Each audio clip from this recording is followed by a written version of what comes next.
Alhamdulillah, segala puji bagi Allah Subhanahu Wa Taala yang telah memberikan kita nikmat iman dan Islam.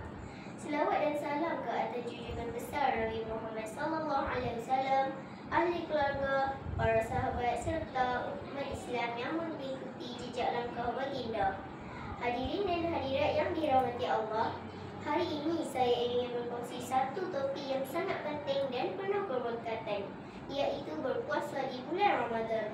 Bulan Ramadan adalah bulan yang dinanti-nantikan seluruh umat Islam kerana di dalamnya terdapat pelbagai keberkatan, rahmat dan pengampunan daripada Allah Subhanahu Wa Taala. Firman Allah Subhanahu Wa Taala di dalam surah Al-Baqarah ayat 185. A'udzu billahi minasy syaithanir rajim. Bismillahirrahmanirrahim. Syahrul Ramadan allazi unzila fihi al-Qur'an hudan lin-nasi wa bayyinatin minal huda wal furqan. Faman syahida minkum ash-shahra falyasum. Sadaqallahul azim. Maksudnya, bulan Ramadan yang padanya diturunkan Al-Quran sebagai petunjuk bagi manusia dan keterangan-keterangan daripada petunjuk itu, serta pembeza antara yang benar dan yang batil. Maka sesiapa di antara kamu yang melihat bulan itu, hendaklah dia berpuasa.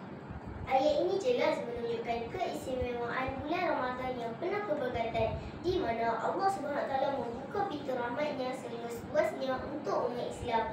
Kawan-kawan yang dikasihi sekalian, puasa bukan sekadar menahan diri daripada makan dan minum. Kalau puasa tapi masih bergaduh dengan adik sebab dia curi remote TV, itu puasa separuh jalan namanya. Kita juga perlu menjaga tingkah laku, tidak boleh gosip, dan yang paling penting, tidak boleh curi-curi buka peti ais sambil berkata, "Tengok je, bukan makan pun." Ramadan tiba menyapa hati, bulan berkat, suci dan berseri. Lapar dahaga bukan sekadar ujian, tetapi tanda keimanan dan kesabaran. Ramadan pergi, Syawal menjelang, namun amalan terus dikenang. Bukan sekadar sebulan menahan, tetapi latihan jiwa sepanjang zaman. Kawan-kawan, wahai kawan-kawan, saya ada satu cerita tentang puasa. Pada suatu hari di bulan Ramadan, Amir yang baru berusia 7 tahun cuba berpuasa penuh. Menjelang tengah hari, perutnya mula berkeroncong dan tekaknya terasa kering. Ketika ibunya sibuk di dapur, dia melihat segelas air di atas meja. Kalau minum sikit, tak ada orang tahu, bisiknya dalam hati. Namun sebaik sahaja tangannya ingin mencapai gelas itu, dia teringat kata-kata Ustaz. Allah sentiasa melihat kita. Dengan segera Amir menarik tangannya dan berlari keluar dari dapur. Apabila azan maghrib berkumandang, Amir membuka dengan penuh bangga. Ibunya tersenyum dan berkata, "Anak ibu bukan sahaja kuat berpuasa, tapi juga jujur. Itulah puasa yang sebenar." Sejak hari itu, Amir sedar bahawa puasa bukan sekadar menahan lapar dan dahaga, tetapi satu latihan untuk menjadi insan yang lebih baik. Pagi sahur bangun dengan tekun, menahan lapar penuh tabah hati. Walau godaan datang menjelang, kejujuran Amir tetap di hati. Kisah Amir yang berpuasa penuh kejujuran memberi kita pengajaran yang berharga.